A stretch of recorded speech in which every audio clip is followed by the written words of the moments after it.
Good morning, good afternoon, and good evening. Welcome to the webinar, Boosting Social Science Research in Myanmar, organized by our partners, the Global Development Network, GDN, and the Center for Economic and Social Development, CSD in Yangon. My name is Edgar Rodriguez, and I will be your MC for the first part of the event. I am representing the team at the International Development Research Center, IDRC. IDRC's Knowledge for Democracy Myanmar initiative is a joint initiative with Global Affairs Canada to promote and support public policy research together with a broad range of international and local partners in Myanmar since 2017. Today's presentation, it's an important milestone in this work as we unveil a key report that provides us with a baseline of where Myanmar is in terms of research on social issues and the immediate future prospects for improvement. We have an impressive group of people to accompany us today to provide insights. First of all, you, the audience. In these difficult times, we are still able to count with almost 200 people on the other side of the screen in Canada, Europe, Asia, and Australia, getting together to listen and participate in today's presentation. So thank you to you all. Thank you to the organizers, especially GDN and CSD teams. I hope you have had time to get acquainted with this platform through the opening video. Just to recap a few of the ground rules, your microphones will be muted, but you are able to ask questions. We are a large crowd, so you'll be able to type in your questions in the Q&A and answer panel on the right side of your screen. You will also be able to vote for questions made by others in the audience, or you can simply follow one of the polls during the presentation. These are efforts to make the presentation more interactive. Hope you have, by now you have made all these unnecessary adjustments, but if you still have difficulties, please send a message to the GDN moderator. Joao will be able to help you. To kick off the meeting, I have the honor to introduce strong supporter of evidence and research in Myanmar, the Canadian ambassador to Myanmar, His Excellency Mr. Francois Lafrenière. He's a graduate from Laval University. He's worked for over a decade with the international non-government sector before joining the former Canadian International Development Agency, CIDA, in 2005. Where he has served as director of several development programs in Asia, including Afghanistan, Sri Lanka, Myanmar, and the Philippines, as well as counselor at Canada's embassy in China. I first met our ambassador in his previous position as director for Myanmar. From the start, I have been struck by his passion for development, rooted in his years in the front line, and by his inquisitive mind, which I personally consider is a fundamental trait among those committed to bring research and evidence to development. Without further ado, I would like to give the floor to His Excellency, Mr. Francois Lafrenière. Please, Francois. Well, thank you, Edgar, for this very kind introduction and lengthy one. So, Ming Laba and bonjour and good afternoon from Yangon to all of you, and for some of you, good morning and good evening. As it was mentioned a few minutes ago before we started, we have a nice rainstorm going on in Yangon now, so we hope the electricity and internet would hold. Welcome to all, and thank you all for joining us today for the e-launch of the Doing Research Report for Myanmar, the title of which is Boosting Social Science Research in Myanmar. I know many of you are joining us from Yangon, and as I said, others are joining us from across the globe, Canada, but a large number of other countries as well, so welcome all. Virtual platforms are a key opportunity for us to join and exchange on research findings as long as the electricity and the internet is on, but I'm optimistic it will hold at least the duration of this event. Although we are in the midst of a COVID-19 pandemic, and I would come back to it towards the end of my presentation, which will be short, research and writing continues. I am very pleased that IDRC and the Global Development Network and the Center for Economic and Social Development decided to continue with the launch of their report findings and create a virtual space for us all to learn, share, and comment. By the way, just as a sidebar, I am also a social scientist, and although I don't actively am an academic these days, I still remember my training years with a lot of good memories. Today, I'm looking forward to hearing from the Center for Economic Social Development, the acronym is CESD, on the findings of doing research, which will help us all unpack Myanmar's national research system for the social sciences. I'm pleased to see that the Global Development Network has applied a localized approach to the research, as capacity building is key to restoring Myanmar's research culture. Canada is committed to independent research and evidence-based decision-making for ourselves in Canada and for all the countries we try to support. In Myanmar, this commitment is embodied in a joint initiative of my department, Global Affairs Canada, and IDRC, the institution represented by Edgard. And IDRC's regional director, Ania Chatterjee, based in Delhi, India, will speak more on this Knowledge for Democracy Myanmar project. At the core of Canada's approach to development assistance is a focus on gender equality as one of the most powerful tools for sustainable poverty reduction. As Edgard mentioned, I spent most of my career on development assistance, and it is not just a value statement, it is also an effectiveness statement that Canada is making with this gender equality position. We aim to fully mainstream gender equality through all programming, and as much as possible focus our efforts on improving the lives of women and girls in order to help them have an equal voice, opportunity to access services and assets. And we think this is one of the most effective ways to achieve development outcomes for the whole of communities and countries. Sex disaggregated data and gender-sensitive surveying are two methods to identify barriers for women and how to empower them. CESD work has found that 75% of researchers in Myanmar are women. As I understand it, this is unusually high among developing countries, yet the figure in itself reflects some of the norms and issues that women face in the academic and household setting. Before I conclude, I would like to mention three announcements made by Canada in the recent days related to COVID-19, which are not directly related to this event. On April 5th, Minister Gould, our Minister of International Development, announced $159.5 million to support international efforts to fight the pandemic, including $40 million to the Coalition for Epidemic Preparedness Innovation for the development of a vaccine for COVID-19. On May 12th, a few weeks later, the same minister announced that Canada would put $790 million towards vaccinating the world's vulnerable populations through Gavi. This funding would also support COVID-19 vaccination if and when an effective vaccine is developed. And finally, on May 18, recently, Canada announced $306 million in response to the annual humanitarian appeals issued by the UN, the Red Cross, and INGOs to support their 2020 operations in the world, of which $9.2 million will be spent in Myanmar. Finally, before I close, as I learned, I wish to wish IDRC a happy 50th anniversary. As I understand it, the center opened its doors in May 1970.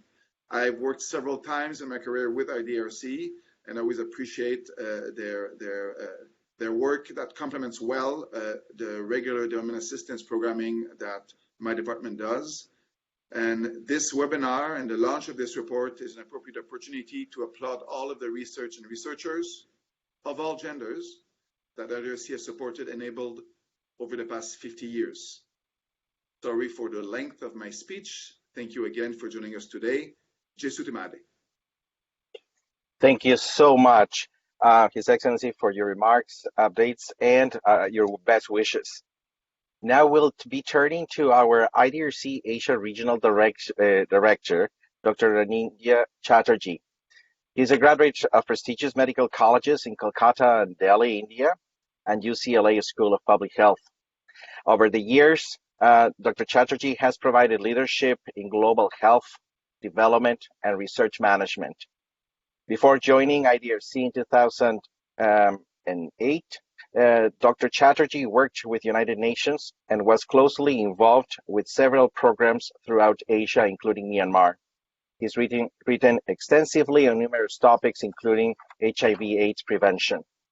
Dr. Chatterjee has been an integral part of my own experience at IDRC, and I have learned to depend on his deep understanding of Asia and his concern for supporting our Asian partners to engage in research regardless of their constraints. Dr. Chatterjee, the floor is yours. Thank you, Edgard. Thank you, Ambassador, for your best wishes. Hello, everybody. So, as Ambassador remarked, this month marks the 50th anniversary of the International Development Research Center, an auspicious time for all of us at the center, our partners, and all those who have worked with us all these years. This is also a time when we are facing an unprecedented COVID pandemic that has no borders. Successfully responding to COVID with scientific evidence, new solutions, and deploy these solutions at scale is a global challenge. And so are other pressing sustainable development challenges of today. So the work of the center with its long-term vision is as relevant today as it was 5 decades ago. The center has supported the work of researchers and thought leaders in Asia and has fostered collaboration with their peers in the region and in Canada for the last 50 years. This is the time to renew our pledge to continue to foster effective and equitable research partnerships to find solutions together. It is the only way forward. The focus on research remains central to our work in Myanmar. Myanmar, as we all know, is undergoing a profound and rapid transformation. Economic growth has reduced poverty somewhat, yet rural areas and minority populations still endure hardship. Myanmar continue to struggle under the legacy of weak legal structures, lack of proper employment, conflict, gender-based violence, and environmental degradation. Decades of systematic underinvestment in research and higher education have eroded Myanmar's previous capacity to generate evidence and advice for public policy. Much what was being done in the previous years was short-term and ad hoc analytic work for one project or one program. This is why in 2017 we joined partners and other forces, in this case particularly Global Affairs Canada, and we launched this joint Knowledge for Democracy initiative, which is a 5-year partnership that nurtures a new generation of young actors with capacity development for individuals, where expert training institutions from Canada, other countries in the region, train and mentor a diverse pool of leaders, aspiring leaders. Organizational capacity development, working with independent think tanks in Myanmar. Support for gender research, carried out both by Myanmar and international experts to fill knowledge gaps around women's political participation, gender budgeting, and public services, so important in all countries, including for Myanmar. And a fourth approach that was identified important in Myanmar is active engagement and collaboration of stakeholders amplify the voices that feed into the decision-making process. We have in the center, we have a long and fruitful partnership with the Global Development Network, which is also based in Delhi, where I'm based, to support research in the Global South. In particular, the work under the Doing Research program is of much interest to an institution like ours that fund research. This type of systematic exercise allows us to learn about the unique context, the unique knowledge ecosystem in Myanmar, and this type of systematic learning is fundamental to inform our investments in local researchers and in local research capacity building. So with these few words, may I pass it on to Edgar and Francesco Obino of GDN. Thank you all for joining today, and welcome once again. Over to you, Edgar and Francesco. Thank you so much, Anindo. Now we will be turning to Francesco. Francesco is the head of programs at the Global Development Network, and he will be opening up with an overview of the presentation. But I would like to add a few words about Francesco, who has studied international politics and development in Europe and Asia, and to highlight his main research interest, because it's about the interplay of institutional development and research organizations. And is this the same interest that actually has captured the partnership with Idrc? At GDN, he manages the programs on how to build research capacity in the Global South. And it is, as I mentioned, this common feature of interest on research environments that brought us together a couple of years ago in Myanmar. And it is in Myanmar where GDN has met one of our most dynamic local partners, and now GDN's strongest collaborator in Myanmar, and that's the Center for Economic and Social Development, Dr. Zoud and Nuwa, who he will be introducing, as well as he will as the introduction of distinguished commentators from ANU and CETA. I will leave that to Francesco, who will stay and moderate the discussion. Right now, I will be stepping back and return for a vote of thanks and next steps. But now the floor is yours, Francesco. Go ahead. Thank you. Thank you very much, Edgar, for the kind introduction, and a very warm welcome again to everyone who joined us today. Welcome also, of course, from the Development Network, who's a close partner of and an ally of Canada's Idrc and Myanmar's CSD in the endeavor that we are presenting today. For those who don't know the Global Development Network, we are an international organization headquartered in New Delhi, in India, but we work globally. We were born 2 decades ago with one big and ambitious mission to promote the importance of research capacity in social sciences, specifically in development, for development, but also more simply as development. I'll take a few minutes before we delve into the findings of our study to take a step back. First, I would like to mention that the study on Myanmar, done with the financial and programmatic support of the Knowledge for Democracy Myanmar initiative, is part of a global program at GDN called Doing Research, and both Ania and Edgar mentioned this. With Doing Research, we partner with research donors and with local research institutions to generate evidence on research systems and their evolution. It is a comparative, multi-country effort built around a common analytical framework that aims to describe and analyze research systems and their evolution, specifically in developing countries and specifically with regard to social science research. Ultimately, we want to identify levers of change within the research system based on the best possible evidence. This is an area on which we still know very little, unfortunately, with the immediate implication that we often do not know whether support to research in a country has real potential to support development overall. And the reason for this is that we often do not know if support to research specifically has an impact on the research system itself, or as opposed to a single researcher or an institution. 3 key things I would like you to know about this initiative, the Doing Research program. We focus on national research systems because we think that the range of opportunities and challenges social sciences face whether in terms of quality, equity, or access to resources or influence on decision makers, even when regionally and globally connected and conditioned, are defined by what happens within national boundaries. We define a research system as the interplay of three functions: the production, the diffusion, and the uptake of research. And third, we see the doing research assessment, what we present today on Myanmar, as a starting point for building research agendas and stimulating discussions on research policy that can only be led by local research institutions. Hence our choice to have local principal investigators to connect them across countries in a network of institutions that look at these questions. Hence our strong partnership with CSD in Myanmar. Working in and on Myanmar's research system has been absolutely fascinating for a number of reasons.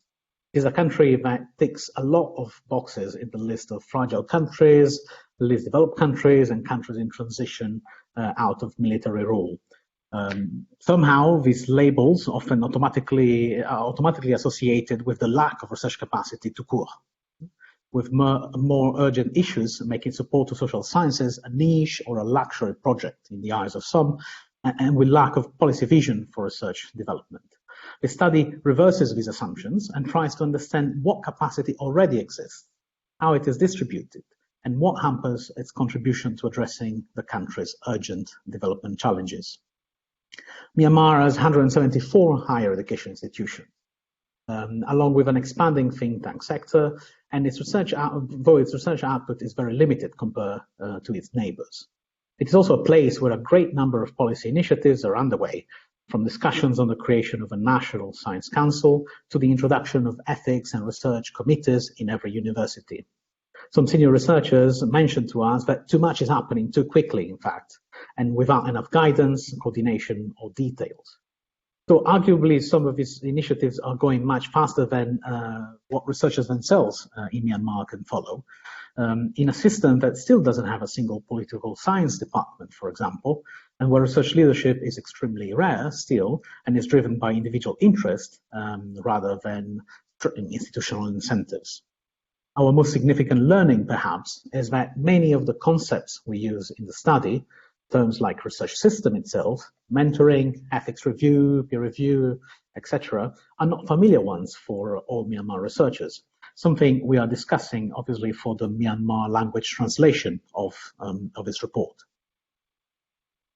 This, however, is a different picture from that of a Myanmar, which is a ground zero, where the only way research can happen is by bringing international consultants and universities in to do the job.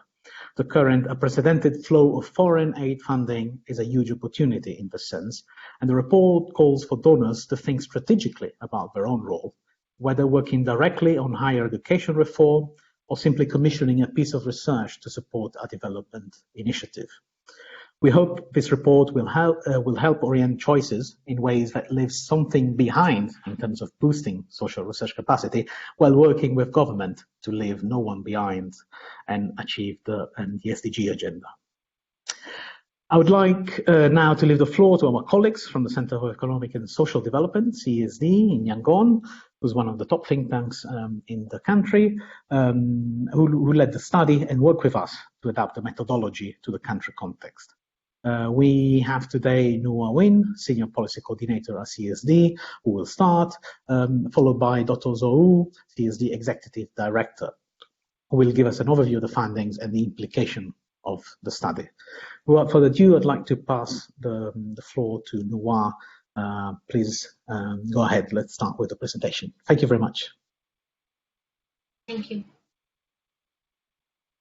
Thank you, Francisco, for your kind introduction. Hi, everyone. This is Nuwa Win from CESD. I will start my presentation since we have time limitations. Good afternoon and good morning to those in Canada, and of course good evening to those in Australia. I would like to take this opportunity to thank Government of Canada, IDRC, GDN for supporting this research study. And without any guidance from GDN and IDRC, we would not have achieved these findings under the difficult circumstances of doing large survey in Myanmar. As a researcher, I'm very much indebted to this study, as it also made me understand the research processes in other comparable countries and also learn the lessons to make our research system great again. As you can see, the logo of Burma Research Society Society established over 100 years ago. We had an early chance of using research for developing our society, but we have lost such opportunities in our recent history. So we decided this study to honor our founding fathers of research system in Myanmar, and I also like to thank our fellow researchers who collaborated in this study and also our advisor for this study. In this slide, I will present the methodology that we use for this study. The first part of the methodology is context analysis and stakeholder mapping, for which we did several scoping interviews with key stakeholders, including senior research administrators who generously helped us as an advisor to this study, and they also attend, some of them and also attend today to listen our presentations. I also like to express our deep appreciation to members of our advisory panel for their valuable guidance. In our study, there are 3 types of survey questionnaires that we took from the Global Development Network's Global Template and Framework. 3 surveys target 3 different types of respondents: researchers, research administrators, and also policymakers. We follow up that question with in-depth semi-structured interviews with all 3 types of respondents too. Our sample population is shown here. We have 80% researchers based in public higher education institutions, or we also call here HEIs, and 20% come from the international NGOs and also a lot from local NGOs, think tanks, and independent consultants. I will now follow doing research assessment framework of research processes, which are production, diffusion, and uptake, to discuss the main findings of the study. In the next slide, let me present the production of the higher education institutions.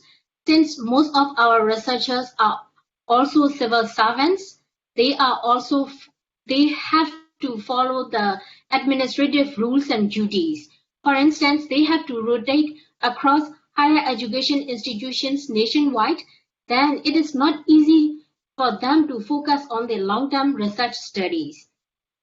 And another thing is, we in Myanmar, we also lack national social science research body and policy for now, as social science research remain low on the list of the government priorities.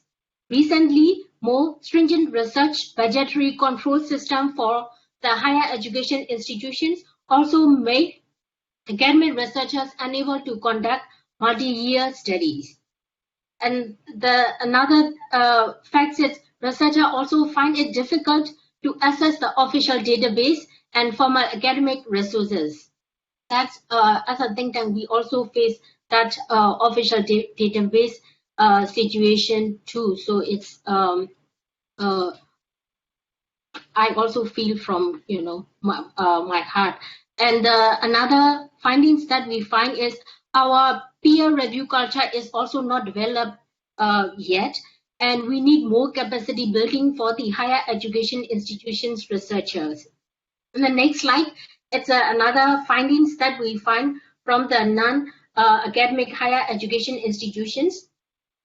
It's still at the production stage. There are higher incentives for non-academic researchers. However, the resources for doing research is highly dependent on the international non-governmental organizations and donors' fundings, including specific research topics and interests.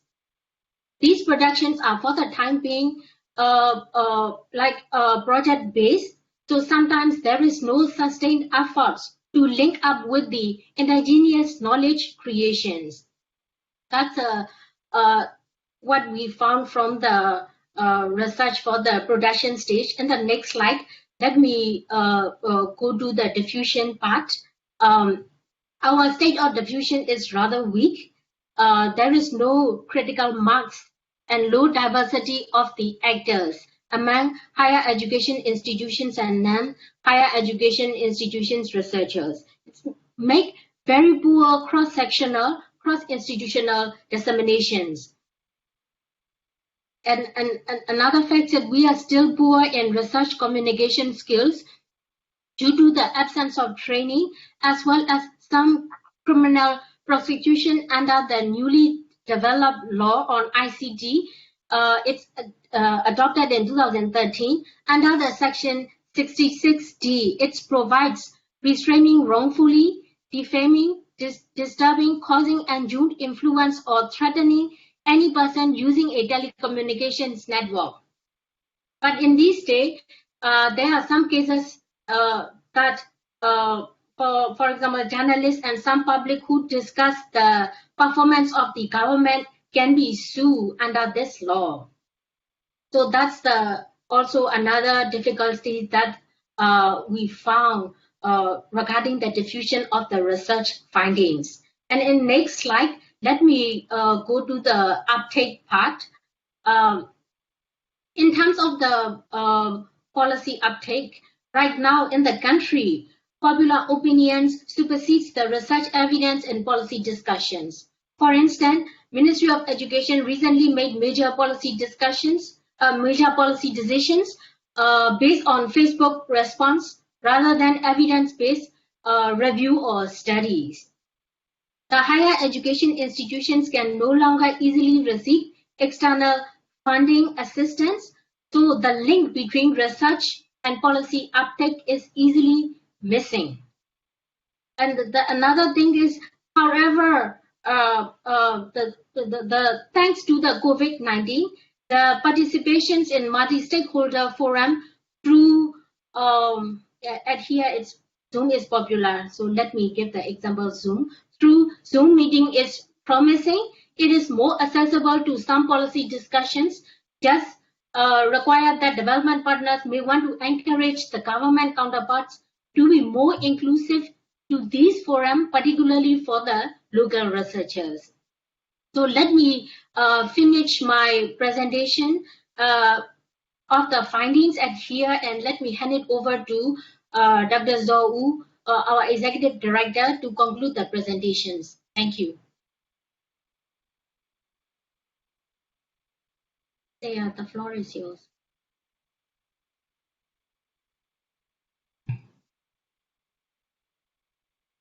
Hello. Yes. Good afternoon, and also good evening to Australians, and also the good morning to those in Canada. I'd like to discuss about the implications of the findings.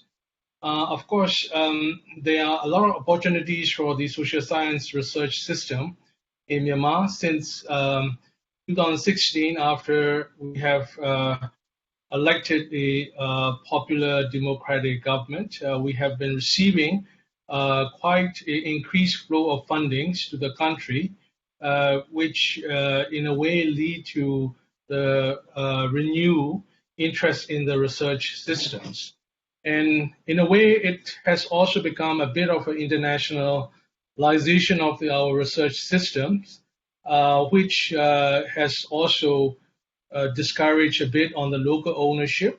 But nonetheless, I would still argue that our dependence on the donor funding for the social science research production can turn it into an opportunity, because there is such a critical mass and expertise of the local HEIs and the scholars for evidence-based policy making, and they are also receiving capacity building and infrastructure support from the donor groups. And then this is where I find it such an opportunity lying out there in the public HEIs to be able to scale up their research operations. And there is also a limited but promising research partnerships among international donors and various domestic actors. Having said that, I must also admit the limitations of our study. Of course, even though we try to get the sample population across the country, we are somewhat limited in terms of representing all the public HCIs, because not every HCIs are engaging in the research studies, whereas certain HCIs in the cities are much more engaged in the research process. And when we actually collect the perceptions among the survey respondents, we tend to have a much more optimistic perceptions among the respondents. And then also there are a lot of informality in our research processes, and something like a quantitative surveys cannot really capture a lot of the subtlety of what's going on behind the scenes and the social science landscape. So let me come up with a few observations, tentative conclusions for the pathway for how to improve our social science research systems in Myanmar. Please turn it to the next slide. Well, as I said, the HCIs and local researchers can be empowered to provide evidence-based policy research and technical assistance to policy making. To some extent, this is already happening in the regional level, where the regional governments are already collaborating with the HCIs in their region to do some sort of a policy research. But still, it is very much limited in nature. And then we also don't have qualified researchers. So I think at this point, the government needs a consistent policy to link research to policy. And also another priority is to establish a national research body to oversee, coordinate, and support the research activities. Like in the past, we had the Burma Research Society to lead the entire researcher population in the country.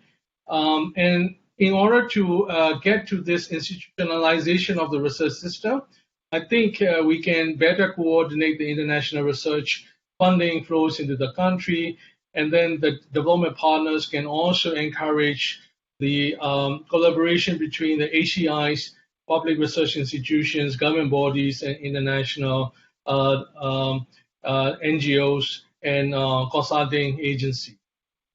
We also need to urgently set up a research evaluation mechanisms at the HCIs. It has recently come up with some sort of a performance review, but that needs to be more systematically developed. And then we also need the greater investment in the research capacity and infrastructure. Why we can notice that there's a huge improvement in terms of having a research libraries and online access in many of the public HCIs. And we have seen the increased budget for doing research, but we also need the more flexibility in terms of using these budget, especially the government finance rules has to be liberalized in order to encourage the researchers to do more long-term and multi-year studies. And last but not the least, I think that there is a greater international fundings up there, and then so we need to channel them to boost the quality, ethics, and equity in our research system. And I think we can also have more donor-funded research projects to integrate more local researchers. So I really looking forward to having a more improvement in our research systems in the near future. So I will conclude my presentation, and I will get back to the moderator. Thank you. Many thanks, Nuwa and Zou, for an excellent presentation, for managing to shrink so much into such a short time. Of course, this report is the first in Myanmar as far as the landscape study of the research system. And this presentation is just the beginning of our joint efforts with CSD and, of course, with Idrc and the Knowledge for Democracy Myanmar to discuss its contents with a range of stakeholders in Myanmar and abroad. Questions have started to come in from the audience, but before we move to a Q&A with our audience, I would like to invite two more people to speak and share their comments on the report. We've actually asked them they had access to the full report, and they're sharing with us some of the comments today. The first one is Professor Charlotte Galloway, who is a senior lecturer at the School of Art and Design at the Australian National University in Canberra, and was also, importantly, the director of the Myanmar Research Centre at ANU. Charlotte's own research in Myanmar started 20 years ago. As an art historian, she works with the Department of Archaeology and Museums in the Ministry of Religious Affairs and Culture in Myanmar.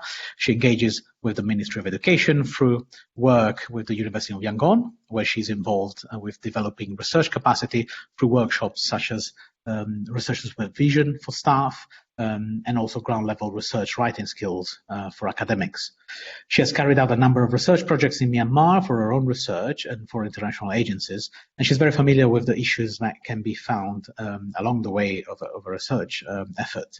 At the Australian National University, she is a member of the university's Ethics Committee, and of course, as I mentioned, director of the Myanmar Research Centre, which gives a very wide perspective on research activities, particularly related to Myanmar.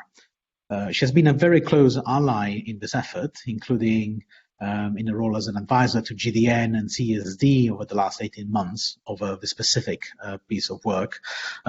Charlotte will tell us a bit more about her 2 decades long engagement with Myanmar, and I really look forward to hearing from you, Charlotte. The floor is yours.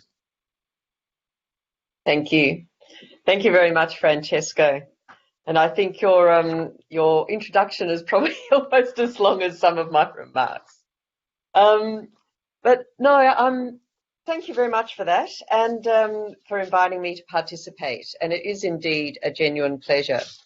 I've been involved in the DRA, the Doing Research Assessment Project, as a mentor to CSD team, providing input and feedback and support at the various review points through the project.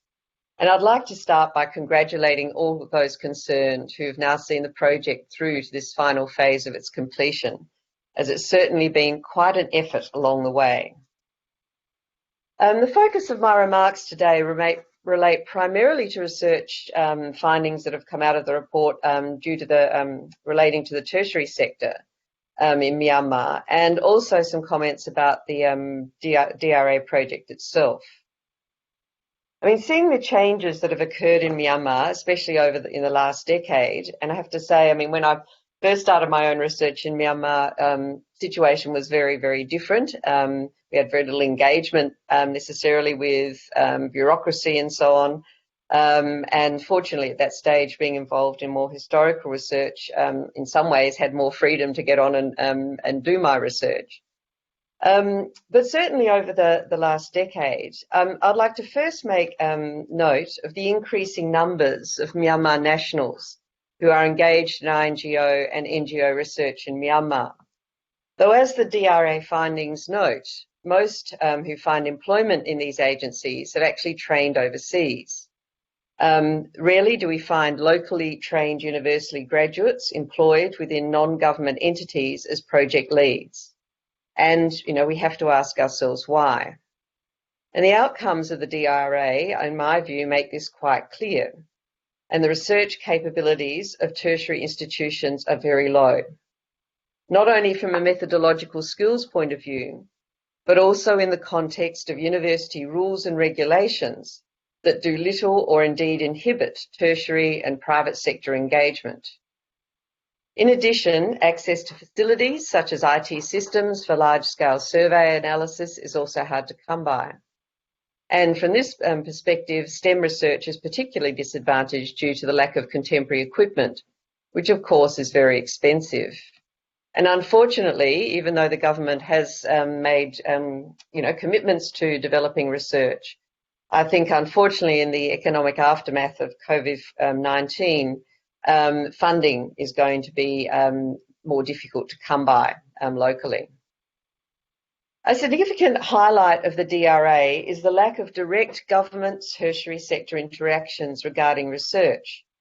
And while I and many others work in environments where government turns to and often relies on the local tertiary sector to provide independent or impartial high-level research, this is simply not a function embedded within Myanmar's research frameworks. Within the tertiary sector context, there is an unspoken topic too of what research is actually suitable to be proposed.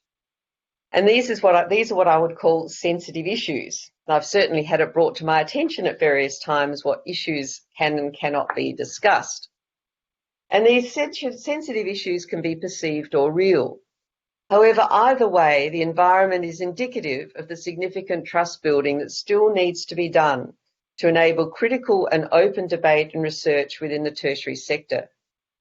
And without open debate on all critical issues within Myanmar, the reputation of tertiary sector research outputs as being in some way unbiased and truly representative will be questioned. Funding for research within the higher education system is a major barrier to capacity building, and even with the training and support given to researchers within the sector, researchers have no framework for attracting research funds or for tendering for contracts. And while there is movement towards setting up research institutes within higher education institutions, there is no doubt in my mind that management of funds for projects will be a problematic hurdle to overcome, and one that also comes back to trust and operating transparently.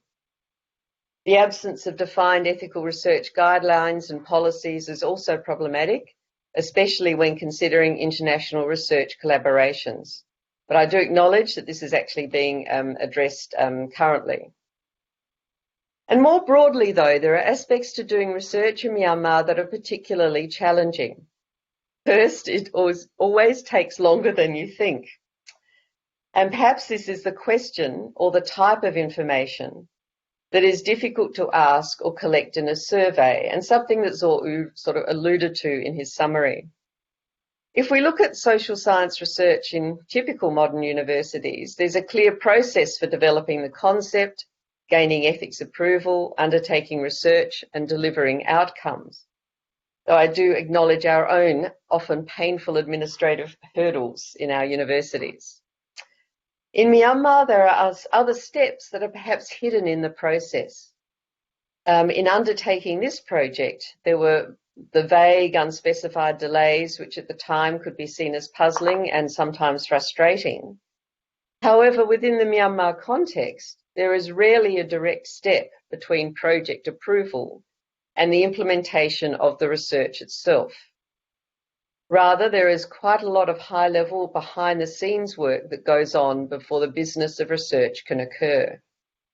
And something as simple to many of us as sending out a survey to staff members of a university about research, as was endeavoured to happen in this project, needs pre-preparation, as I sort of phrase it. Discussions with the rector, senior staff, getting support, and then it still needs to filter down to staff, who will essentially expect permission to contribute, even though there may be no rule that prohibits them from doing so. And perhaps this also comes back to sort of trust issues within the system. And perhaps this is a feature of research environment in Myanmar. You know, there is a tension between a genuine desire to act openly and transparently and the embedded social behaviours which at times almost work in opposition. And this is where the informal networks come into play. And as identified in the DRA, these informal networks are very influential. How this feature of the Myanmar research landscape can be addressed, I'm not so quite sure. But maybe alternative thinking needs to be employed, which recognises these networks as part of the Myanmar research system and utilises them within a local research framework. So the DRA provides us with a great deal of information about the research environment in Myanmar. And personally, one particularly interesting element for me was the context analysis, which started out as an overview of Myanmar's research credentials and ended up being a very thoroughly developed history of research in Myanmar. I consider this a critical component, actually, in developing Myanmar's research capabilities.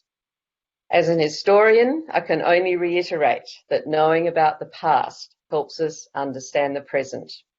Thank you. Thank you very much, Charlotte. Some of the things you mentioned actually resonate very much with Gideon's own experience going into Myanmar to conduct this study.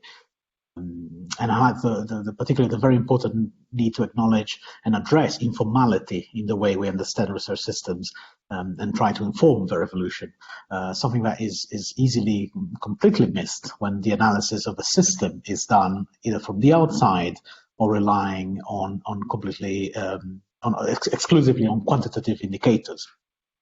This is why the way we design the doing research assessment really tries to bring in both. And put the analysis in the hand of a local team. I'd like to now pass the floor to our second commentator, Dr. Katri Pohjolainen. She's a senior research advisor in the Unit for Research Cooperation of the Swedish International Development Cooperation Agency, SIDA. She has 22 years of experience on research capacity building across different continents, including looking at country systems. And she's currently leading SIDA's efforts to start SIDA's research cooperation with Myanmar. Katri, the floor is yours.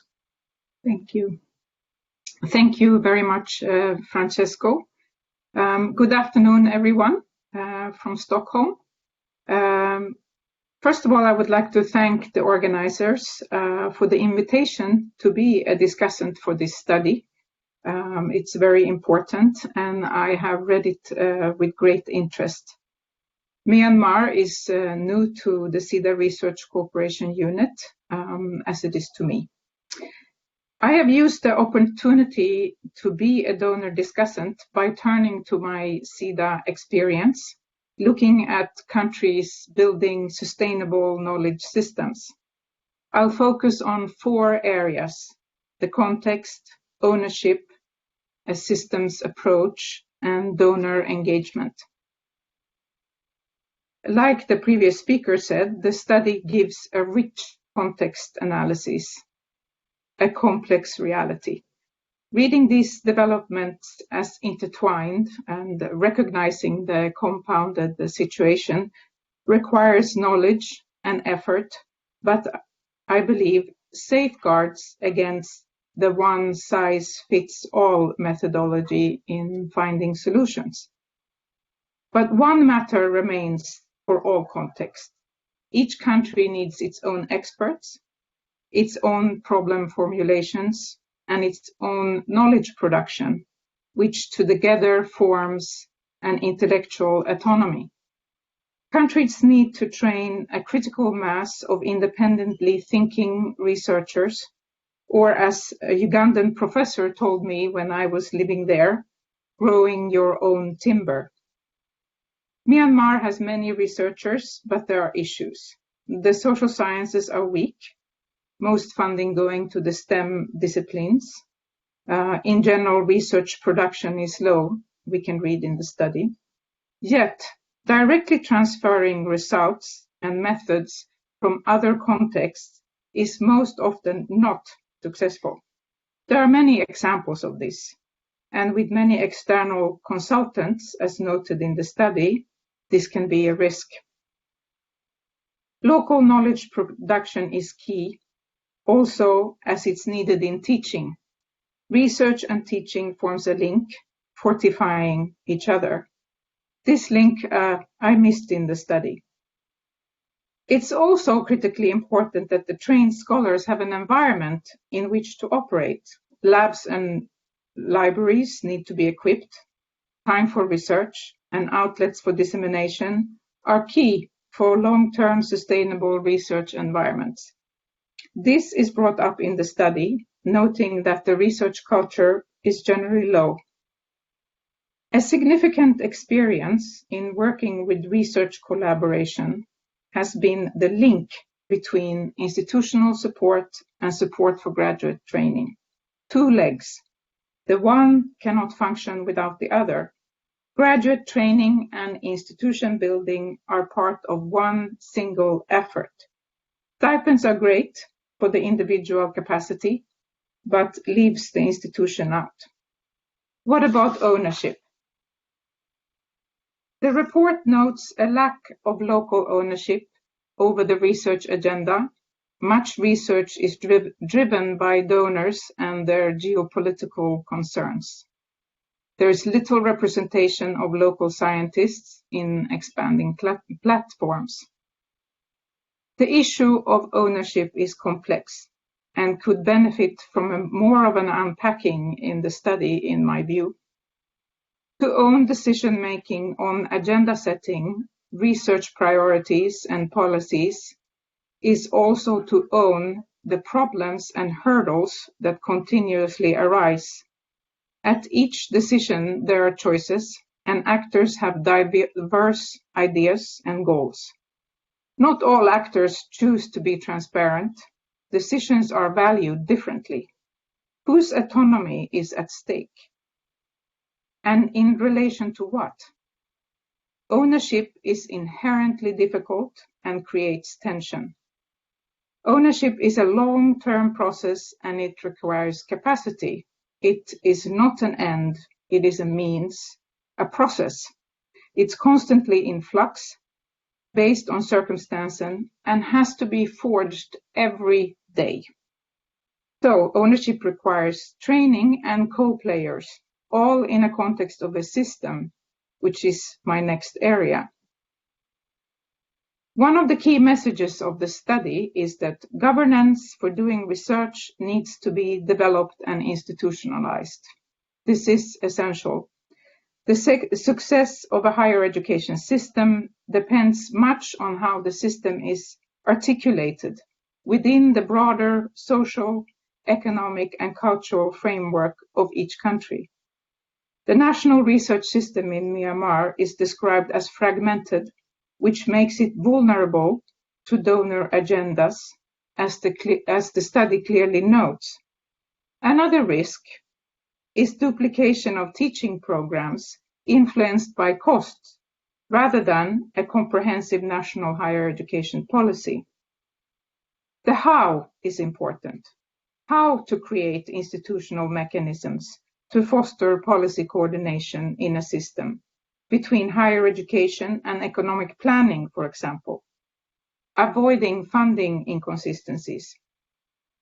The government plays an imperative role as a guarantor for continuity and stability, assuring foreseen and transparent financial commitments, irrespective of amounts. This is a problem in many countries with scarce resources. External funding plays a pivotal role in Myanmar. There is no overview of external research sources in the study, which would be important, but understanding that this information is very difficult to gather. A source to external funding is donor engagement, which is my last point. One of the messages of the study is that international funds need to be effectively coordinated. This is important work. Funding is complex in its own right, as it's inherently asymmetrical. One party gives, the other one receives, irrespective if the support is defined or untied. It's also a source of opportunity and development, as we heard. The majority of research funders support short-term projects with set priorities, and this seems to be the case also in Myanmar. A key matter for sustainability is to achieve donor alignment with recipient priorities, in this case, Myanmar's priorities, focusing on long-term support to research capacity strengthening and support for institution building. Funders need to increase coordination within themselves and amongst actors to avoid overlap, strengthen synchronized policy implementation, and reinforce execution capacity, a homework never ending. I have learned a lot from the Myanmar report, and I have an extensive learning curve ahead. There are nevertheless some matters that have stayed with me over the years that I would like to share and end with. Strengthened research capacity takes time. Knowledge production is a slow process. There are no shortcuts to this. There's no single answer, no one-size-fits-all solution. A society that does not produce its own intellectuals cannot be independent. And finally, an autonomous higher education system is key to the democratic development. Thank you very much. Thank you very much, Chatterjee, for your very insightful comments. Again, a lot of what you said resonates with some of the challenges we've met, including in terms of conducting this research. For example, what you say about the missing discussion about the research training link. It's interesting that, you know, on many of the points that we're trying to analyze, we actually couldn't find much. You know, at some point, the research team got back to us and told us that, you know, we don't know where to look for research, particularly in the higher education system, right? And some of the senior researchers have highlighted, for example, that in the 90s, master's degrees in all public universities in Myanmar, the requirement to write a thesis for to obtain a master's degree was removed for a few years, which means that some of the people who are now teaching actually didn't necessarily have to write a dissertation to have the highest academic qualification they had. So just to say that, you know, one of the most interesting and fascinating aspects of this has been actually trying to understand where to look for information on where research is, and some things were just, you know, we couldn't actually see them, yeah. And we go back a little bit to the point of Charlotte about informality. Now, thanks a lot, Katri. I propose that we move to the larger discussion. We have a number of questions that have come in. I think 65 now messages. But first, I wanted to ask Zoe and Noah whether you want to quickly react to what Charlotte and Katri had said. Zoe, maybe, or Noah?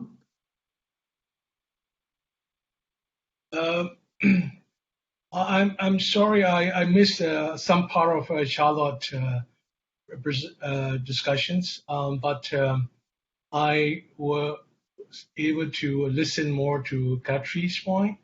I think the local ownership, is very important to Myanmar context, mainly because we have been receiving international assistance in a very increasing fashion in the last 3 or 4 years. So it was more like a sudden inflow of financial assistance to the research system.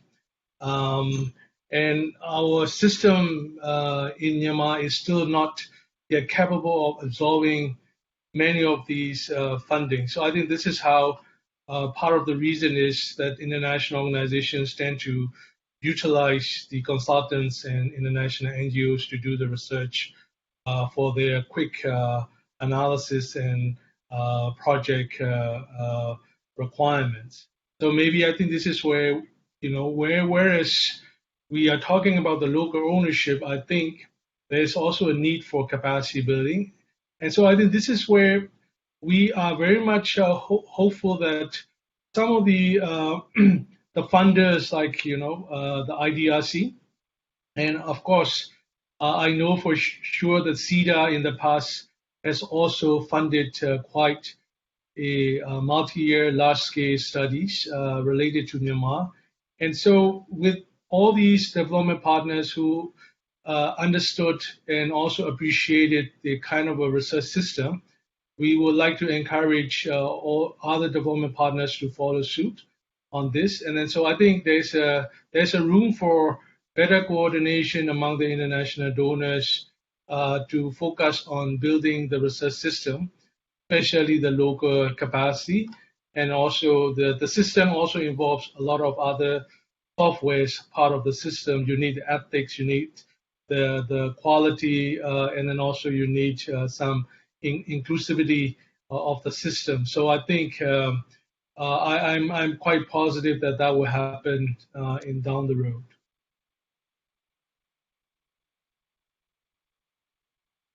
Thank you. In the meanwhile, I just wanted to remind everyone that we have a few polls running. But in part, they just test whether we all been listening to what we've been saying, because some of the information was actually shared, and and then we'll use some of its results for the discussion. Now, let me just looking at the question. I was running quickly through the questions that are being asked. Let me just make one comment. I mean, there are a few questions which are related to specific topics, specific areas of research. And I should emphasize that the study that we did not look into specific areas, right? So we deliberately focusing on the system, the research system within social sciences, to understand how the system works, how it is structured. What are the possible levers of change? So we won't be able to give you answers on specific topics, but more than happy to discuss specific topics over email after the webinar. The other comment, there are a few questions that ask for solutions, so very practical ways, implications of the study. Right now, the way we approach this whole exercise of evidence generation on the system is as a support to debate. Now, we don't expect that one report will give us specific instructions on how to do things. Right? The idea is that, much like in very sophisticated research systems like Europe or North America or Australia, where there is a wealth of research on how the system operates. Developing countries as well, Myanmar as well, and other countries as well, need that kind of debate on how the system is organized, how it is doing, what the performance is, what the output is, what the processes are, in order to inform policy. So the goal here is to start this discussion. And of course, this is just the first engagement, more oriented to an international audience. We'll have more, of course, in Yangon, where we hope to engage, of course, with a number of local stakeholders who couldn't join us today. Now, looking at the questions, let me pick on a few of them. It's very interesting. There's one which received a few likes by John Wilson. And John says social research depends on how dynamic social discourses are, how the government values or disvalues evidence on basis as a basis for policy making influence how social research are valued and viewed. I think this is an issue that we debated at length, right? The link between evidence and public debate. I don't know if you want to. We talked a lot about Facebook, for example. Do you want to address this questions? How is the quality of discourse and evidence-based policy making in Myanmar? Is it moving towards progress? Yeah, if I may, I think it is moving towards a positive direction. Even if you take Facebook phenomenon, that the government seems to be quite responsive, and then so I think it's a good sign that they are responsive to the public opinion. So, but of course, as you know, the Facebook is not necessarily the best way to collect representative feedback on some of the policy issues. Nonetheless, I think the government tends to be very responsive, and then so we are hoping that there will be more systematic approach to link research to policy.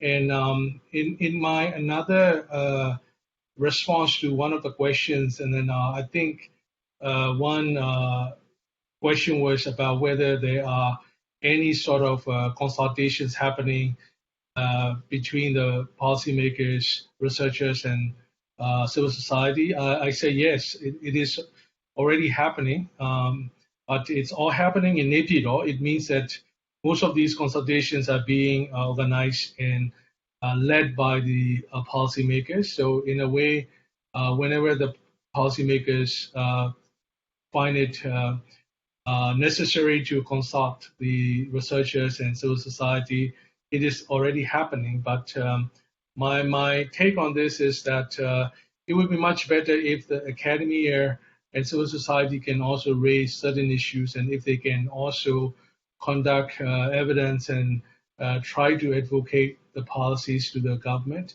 I wonder whether the government is willing to pick up some of these ideas and suggestions. So far, the latter is still not yet happening a lot, and then so we are hoping that that will happen in the future.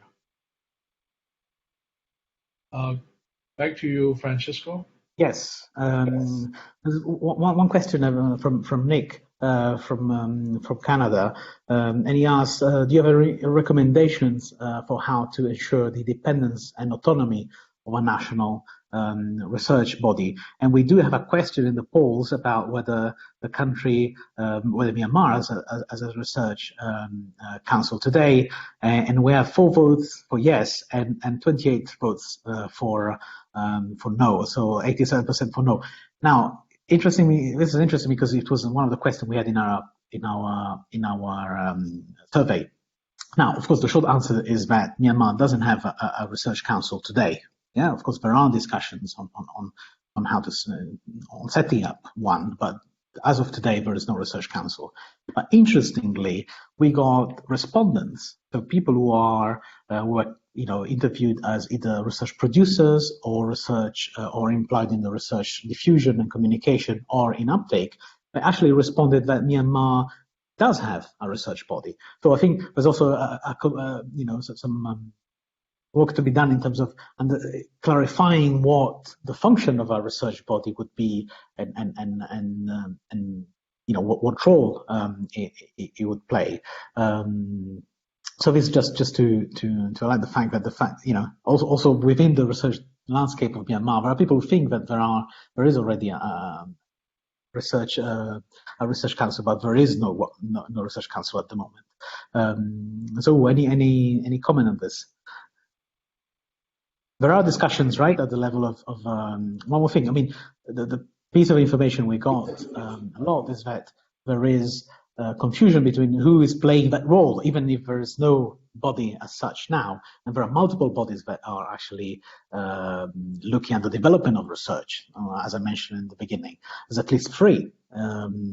Of course, there's the Ministry of Education, the Department for Higher Education, the Directors Committee. That is also the leading important discussion, and then, of course, the National Education Policy Commission as well. Right, so we have 3 bodies that are looking at how to develop research. So, after you. I think you're right, Francesco. I think in the past there's only one Department of Higher Education which is responsible for all the public HEIs in the country, including the research matters. But nowadays we also have this Rectors Committee and then also the National Education Policy Commission, which also organizing a number of research conferences in the last 2 years. And so there are candidates to become a national research body in the future. But nonetheless, many of these entities are still very much dominated by the government officials or the retired officials of the higher education institutions. So independent researchers who have never really been employed in the public HEIs may not be able to participate in some of those functions. So there's still a large room to integrate non-HEI academics or non-academic researchers who are actually doing a lot of studies being financed by the international development partners. So there's still a gap between the public and private researchers, and then maybe perhaps some sort of research body that can actually bridge between the two camps would be a positive thing for the future. And now, in terms of linking to, I mean, the top voted, top like question is about opening up the research landscape to get more Myanmar researchers involved in internationally funded projects. Now, so as executive director of CSD, obviously you have a great experience of multiple donors funding research projects. How do you see from your position this potential conflict, or a real conflict in fact, between depending to a large extent on international funding and independence in setting your own agenda, which is also a theme that keeps coming back in the questions, including relating to the independence of the Research Council. But how do we get to independence of agenda setting at the institutional level, at the country level? What's your perspective on this, based on your own experience and, of course, the study? Well, I must say that we did have a very good experience, especially that we have been a long-time partner to the IDRC, which has been very generous to help us develop our own, capacity, and then also our long-term interest in focusing on a few areas where many of our researchers can actually stay on and work on the same issues for multiple years, and then now they become quite experts on certain areas. So I think that's, but unfortunately, I don't think that our example cannot be true to many of other local NGOs and also the public HEIs, which are often seconded to large international research projects where basically, I think that the role of the local researcher is more like the celebrated data collectors. So many of us were assigned to collect a large amount of data, and then the processing will be done by our international partners, and then most of our inputs are more or less already determined by the project requirements. So in a way, I think the international assistance that have been more or less projectized in the past, it needs to be improved in order to actually give a proper role for the local researchers, so that we can not only provide a good data collection and then more contextualization of some of the research questions, so that I think at the end of the day, the development partners and then the government policymakers will be well informed about some of those challenges and opportunities concerning their policy areas. So right now, the lesser that local researchers are not necessarily integrated into designing and also questioning the research agenda, the lesser quality inputs for policymaking, which in a way undermine the aid coordination and aid relationship between the donors and our government. So hopefully, I think this is for all common interests for both donors, our government, and the local research community to collaborate more on doing a more meaningful research study, so that we can do a better job.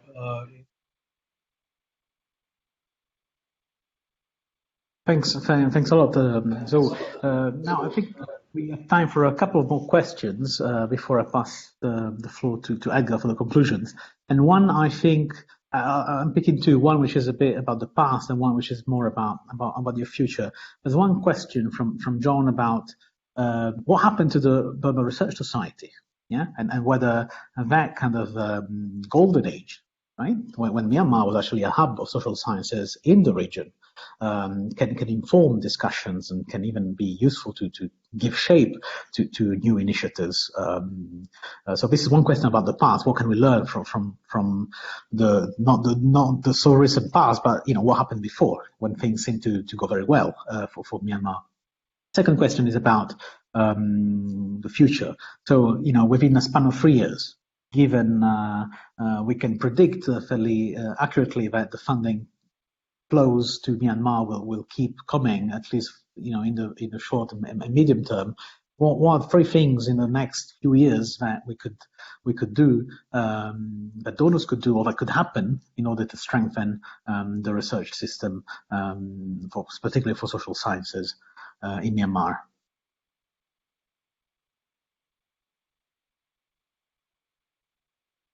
Wait, I think you're muted.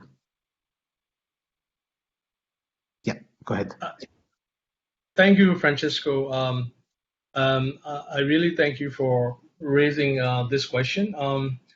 When we talk about the local ownership, we are not saying that the local researchers has to be guiding all the research work in Myanmar, but of course, the ownership of the research agenda has to be very much aligned with the local interests. I think this is exactly what the Burma Research Society in the past have done it very well, with the collaboration between the local and international researchers. And in fact, as you can see the timeline, this Burma Research Society was established at a time when we were still under the British rule.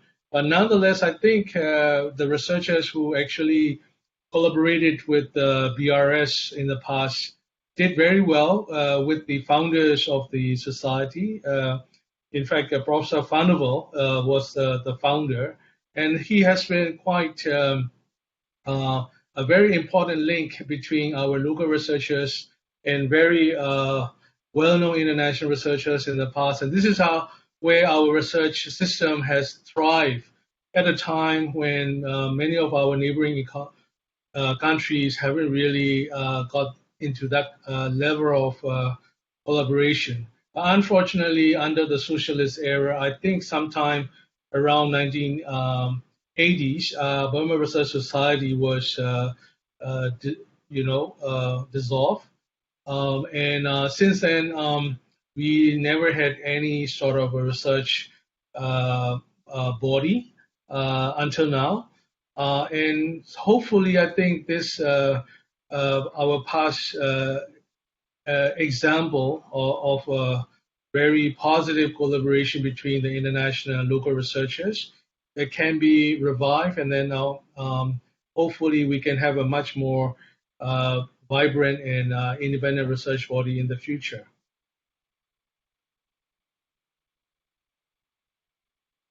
Back to you, Francisco. Yes. What would be your top 3 things you would want to see happen in the next 5 years?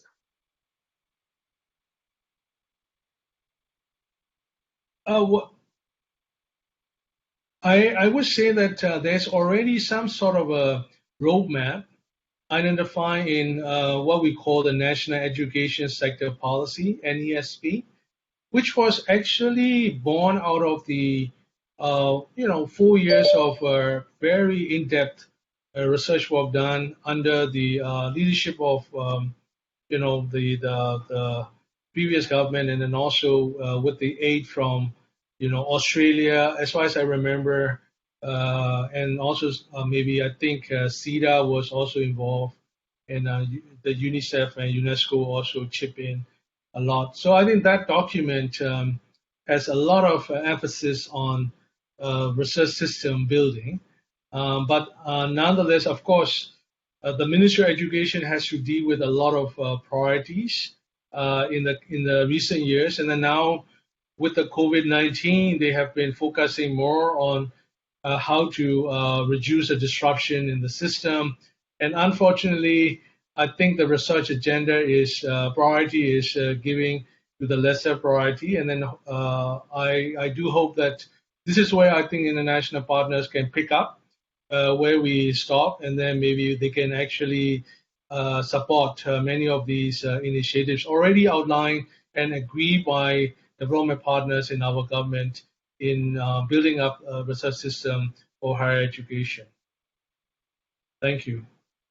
Thanks a lot, Zaru. And I couldn't agree more that the COVID-19, which we deliberately did not use as a to frame this discussion against the current fashion, but really highlights. But it's likely to sidetrack a little bit the investments and efforts in social science research and system building, but in fact, it makes it even more urgent, as particularly as countries, move from thinking about immediate response, emergency response and planning to actually the long-term understanding what the long-term implications of the crisis are on the economic, social, also environmental plan.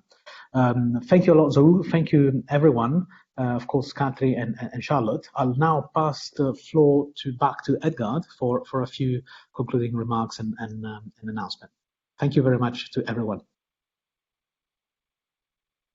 Well, thank you, everyone. And these are like brilliant interventions. I really appreciate the presentation itself, but also the questions and commentary that this presentation has promoted.